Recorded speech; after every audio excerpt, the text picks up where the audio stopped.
Welcome to this video. I'm going to share with you today why you have to give your clients choices, different options, create different packages. And the reason for this is because if you ever give a single price to a client, to a prospective client, then I can guarantee that that single price is always wrong. And the reason for that is because everybody values things differently. It's one of the complications, the difficulties that we have to deal with value pricing. Everyone values different. And the trouble is, each time we meet a client, we have no idea how much they value what we do. And your goal with pricing is to have a price that captures the value, that's as close as possible to what economists call the buyer's reservation price, more commonly referred to as maximum willingness to pay. Now, why do we have to do that? Why do we want to charge as much as we can and as close as possible to that maximum? And the reason for that is because when you get a good price, you have enough resource to give the client an awesome service and give them a great return on their investment. Conversely, if, as we often do, we go in too cheap, because we're worried about pricing, we're scared of the adverse reaction. If we go in too cheap, we then end up finding we have to cut corners. We can't do all the things that we might want to do to help the client get the real result that they want. And it's not because we mean to cut corners, it's just that when we're too busy, when we're too cheap, we're working crazy hard, we just haven't got the time.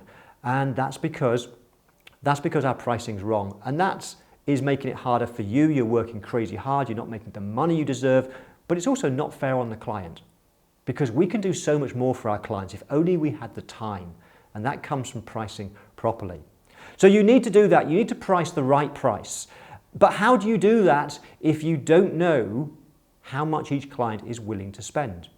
Well, one of the strategies that you do, the first strategy, is you give them some options.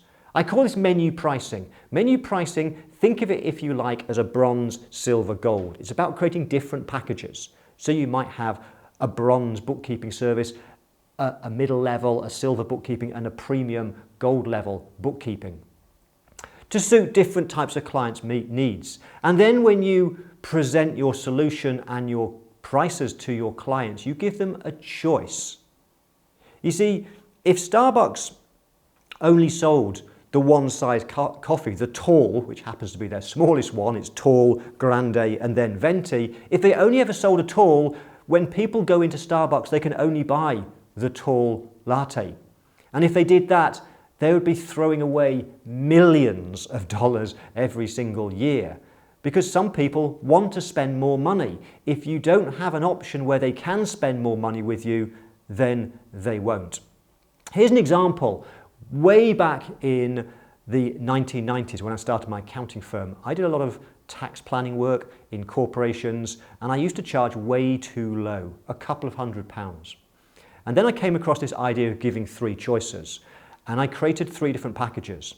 And I made the middle package what I'd always done before, but at a much higher, at 3 times the price. I had another package which was a little bit less. It was a cut down package at a lower price, and I had a premium version. And what I found over the next 3 years is that when I changed the pricing in that way, I found it easy to make the sale because firstly, it wasn't so much a conversation about will I buy, yes or no. It was more conversation about, okay, so which one's right for me? Interestingly, I also found that most people, almost everybody, bought the middle or the top one. And I found over the next few years that I'd increased my average price by more than 3 times what I was charging before. Menu pricing is incredibly powerful. You must use it because it works so well. I have, over the last 20 years, collected dozens and dozens of stories of firms who have done this and it's transformed their pricing. There are some people that say it doesn't work, but those people don't understand value pricing. I've heard people say, you should understand exactly what your clients want to give them the exact package. And yes, I understand that. And we need to make sure we ask the right questions to try and build the solution, the package that best meets the client's needs. Yes, but we still don't know what they are willing to pay. And if we give them a single price, it's the wrong price. Because when we give a single price, the chances of that price being exactly their maximum willingness to pay is pretty much impossible. That price we give will either be too low or too high. If it's too low, they say yes, they buy. Sorry, other way around. If it's too low, they say that's too expensive and you lose out. If they're willing to pay more, they say yes, that's great. But you still lose out. You've left money on the table. They would have paid you more. And that's going to make it harder for you to deliver an awesome service. So you must give people choices and let them choose what's right for them and what meets their budget. If you find this valuable, give me the thumbs up below, share it, and I've also put some links below of things that other resources you can grab hold of. Bye for now.